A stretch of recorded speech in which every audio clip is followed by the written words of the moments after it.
Russia's interference in the 2016 presidential election was an unprecedented attack on American democracy in a deliberate attempt to place Donald Trump in the White House. FBI Director James Comey was investigating why and how that happened until he was abruptly fired by President Trump. That investigation is sprawling and complex, and now it's in jeopardy of being shut down. At the Moscow Project, we are still digging to get to the bottom of what happened. Here's a glimpse into our work in the subject of Comey's investigation, Donald Trump's ties to Russia. Every story has a beginning, and the story of Trump's relationship with Russia begins with money. In 1995, Trump reported nearly $1 billion in losses on his personal income taxes after a string of Trump casinos and hotels went bankrupt.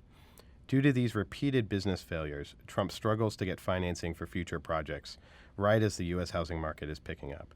Many banks won't lend to him. Bankers even coined the term the Donald risk. Yet somehow Trump is able to find financing to launch project after project. How? Through financing linked to Russia in a variety of ways.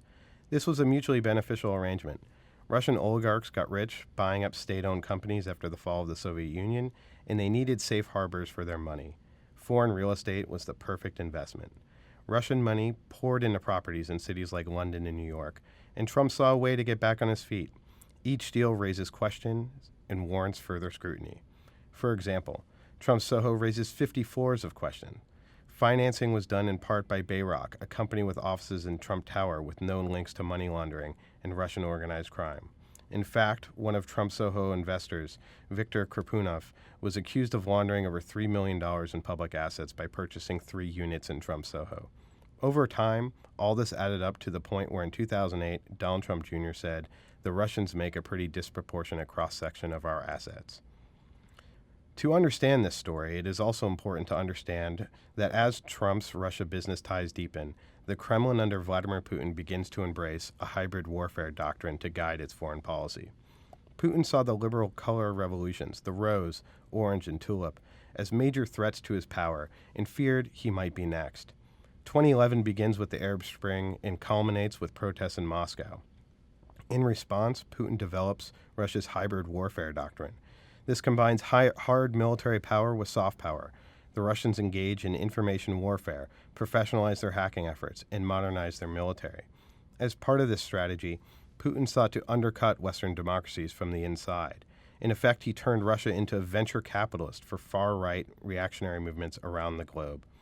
Before the 2016 election, Putin provided support to far-right movements such as the UKIP in Britain and the National Front in France. He also supported fringe movements in America, such as the Texas Nationalist Movement and Yes, California. Their efforts continued after our election, most recently in the French and Dutch elections. Russia doesn't necessarily think these movements are going to seize power, but Putin benefits even if they don't. His goal is to sow discord and distrust and destabilize Western governments. Now let's take a look at how Russian strategy and Trump's business ties to Russia converge. It is important to emphasize that Russia did not need Trump to win the presidency for their strategy to pay dividends. They saw him as a man who could be a major force for instability, even if he never became president. In Trump, they saw a celebrity with a massive Twitter following, a man with questionable ethics willing to tout absurd conspiracy theories like birtherism, and on top of all that, he had decades' worth of ties to Russian money. In other words, he was the perfect mark. In November 2013, Trump brings Miss Universe to Moscow. Trump spends days attached at the hip to senior Russian officials and Kremlin-linked oligarchs. He says glowing things about Putin. He films a music video for the son of a Putin-connected oligarch, and he does it in the boardroom of the notorious Ritz-Carlton. What happened there deserves more investigation. Now, fast forward to the 2016 campaign. Trump's inner circle is filled with people who have ties to Russia. Trump personally announces an obscure individual named Carter Page as the top foreign policy advisor. We now know that a FISA court found probable cause to suspect Page of being a Russian agent.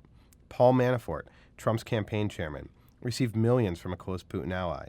Jeff Sessions chairs Trump's policy team. Michael Flynn is a top foreign policy advisor. Now, I want to zoom in on a couple key moments to show what it looks like when we pull all the pieces together. First, July 2016. Page travels to Moscow and meets with Igor Sechin on July 7th, the head of Rosneft and one of Putin's closest allies. A week later, Trump upends years of Republican hawkishness towards Russia, changing the Republican Party platform to end support for lethal assistance to Ukraine. A few days later, senior Trump campaign associates meet with Ambassador Kislyak. 2 days after that, WikiLeaks publishes the first batch of DNC emails, which we know were hacked by the Russians.